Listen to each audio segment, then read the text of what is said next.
Halo kawan, apa kabar kalian di sana? Semoga kalian dalam keadaan baik. Kali ini kita akan membahas alur film The Protect yang dirilis pada tahun 2021. Film dibuka dengan memperlihatkan kita adegan di negara Vietnam pada tahun 1991, di mana ada sebuah keluarga yang diserang oleh sekelompok teroris. Teroris ini membunuh si ayah dan si ibu, kemudian menawan anak perempuan mereka yang bernama Anna. Selama di tahanan, Anna melihat seorang teroris yang selalu membersihkan senjata di hadapannya. Hingga suatu hari, dengan apa yang sudah dilihatnya, Anna merakit senjata yang sedang dibersihkan dan membunuh semua teroris yang ada di sana.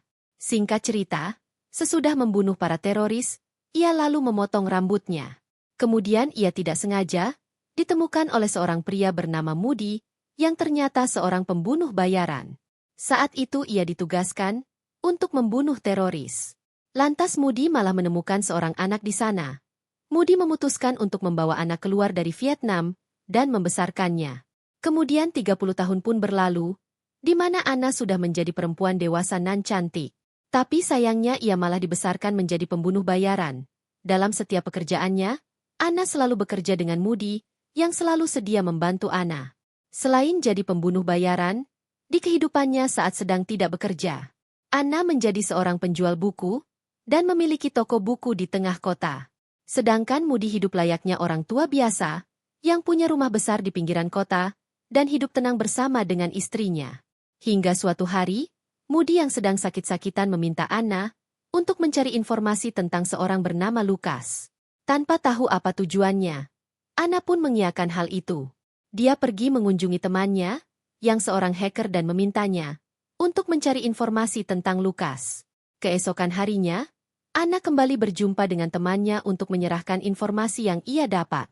Dan disinilah kesialan datang. Saat malam hari ia kembali ke rumah Moody, dirinya menemukan istri Moody sudah terbunuh. Tak tinggal diam, ia terus mengikuti jejak dari barang-barang yang berserakan, sembari membayangkan apa yang terjadi.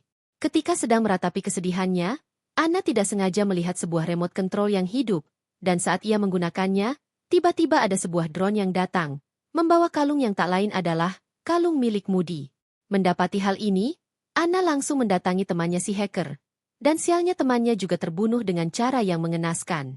Setelah ia pun kembali ke tokonya, namun sesampainya di sana, Anna langsung ditembaki oleh orang-orang tak dikenal.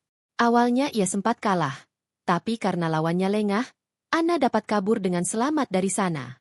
Cerita pun berlanjut, di mana ia memeriksa informasi yang temannya dapatkan mengenai Lucas, yang merupakan seorang anak dari pengusaha besar di Vietnam bernama Edward, yang terbunuh 30 tahun yang lalu.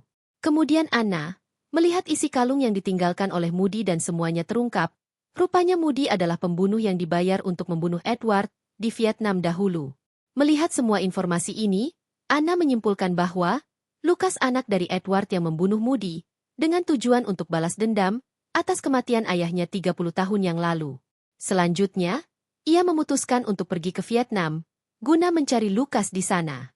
Ia berjumpa dengan teman lamanya Billy setelah mengobrol singkat tentang tujuan Anna yang ingin balas dendam. Billy pun bersedia membantu dengan geng motornya Billy. Lantas mereka menghadang sebuah mobil yang dikendarai oleh Fox, teman dari Edward. Setelah ia terbunuh, Anna pun memberikan sebuah nomor dan menyuruh Vogel untuk menelponnya. Kemudian ia langsung pergi. Tak lama dari kejadian itu, ia ditelepon dan disuruh datang menjumpai Vogel di ruangannya. Di sana Anna langsung bertanya mengenai Lucas, anak dari pemimpin perusahaan terdahulu. Anehnya begitu Anna menyebutkan nama itu, pengawalnya yang bernama Dukes langsung menembak mati Vogel. Kemudian bertanya, mengapa Anna mengetahui nama Lucas? Anna tak tinggal diam, ia mengambil pisau dari kotak cerutu yang ia bawa dan menyerang Dukes. Lantas Anna berhasil kabur dari kejaran Dukes. Sial baginya saat di luar, Anna tertabrak oleh mobil. Dan karena hal ini, ia pun ditahan di dalam tahanan, lalu ia disiksa agar mau buka mulut, kenapa Anna mencari Lucas. Tapi setelah beberapa hari, ia tetap tidak mau bicara, hingga suatu ketika datanglah seorang pria bernama Michael, teman dari Dukes yang bekerja pada bos yang sama. Si Michael ini dengan sombongnya berkata, untuk jangan menyiksa Anna. Namun Dukes tidak terima, ia malah mengirim anak buahnya untuk membunuh Anna. Dan pertarungan terjadi, Sehabis mengalahkan 3 orang musuhnya, ia langsung kabur dari sana. Kemudian Anna pergi mengunjungi sebuah rumah sakit yang dahulu pernah merawat Lukas. Dan di sini, ia mendapatkan hal yang mengejutkan. Ternyata Lukas, orang yang selama ini ia kira sebagai pembunuh Moody, adalah seorang pria yang memiliki penyakit keterbelakangan mental. Ia bahkan juga tidak bisa mendengar. Lalu Anna pun berpikir kalau begitu, siapa yang sudah membunuh Moody?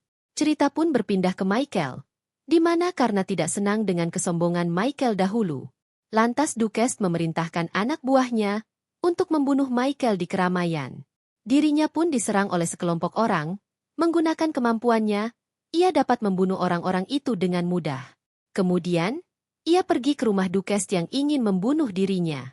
Di waktu yang sama, saat ia menuju ke sana, tanpa Michael ketahui, Anna sudah sampai terlebih dahulu. Anna pun menyerang Duquesne di rumahnya sendiri. Kemudian ia menginterogasinya tentang apa yang sebenarnya terjadi. Singkat cerita, sesampainya di rumah Duquesne, Michael melihat mayat temannya itu sudah tergantung tak bernyawa. Tak lama Anna muncul, dan mereka baku hantam. Anehnya di perkelahian ini, mereka malah seperti tertarik satu sama lain. Kemudian Anna pergi dan mengatakan bahwa dari musuhnya sudah tahu siapa sebenarnya bos mereka. Yang sudah membunuh Moody, yang tak lain adalah Edward itu sendiri. Edward rupanya masih hidup. Ia sengaja menggunakan Moody untuk memalsukan kematiannya. Sialnya begitu keluar dari sana, Anna malah ditembak oleh anak buah Edward. Dan beruntungnya, ada orang misterius yang datang menyelamatkannya. Ternyata itu adalah Moody. Semuanya pun terungkap. Dahulu saat akan dibunuh, ia berhasil melawan, kemudian Moody sengaja menembak wajah pembunuhnya, agar orang-orang mengira bahwa itu adalah dirinya, dan ia bisa bersembunyi dengan tenang. Singkat cerita, mereka pun sedikit mengobrol tentang kebenaran yang ada, dan berencana untuk membunuh Edward. Pada suatu hari, Edward mengadakan sebuah pesta di rumahnya. Anna pun menyusup masuk ke sana.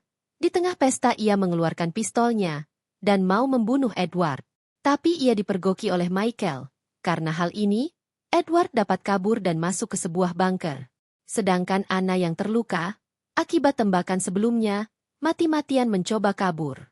Namun belum berakhir, tiba-tiba Moody muncul di bunker persembunyian milik Edward.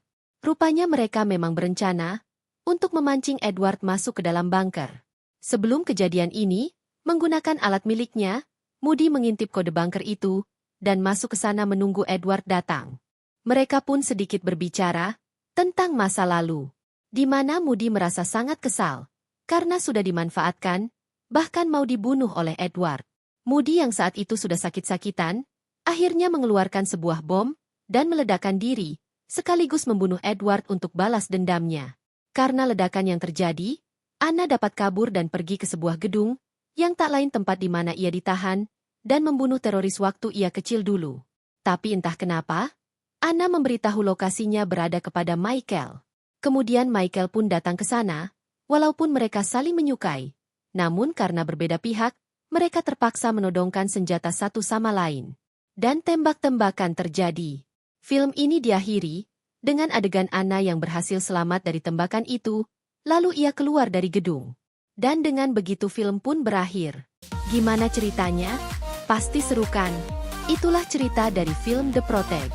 Sampai bertemu di video selanjutnya.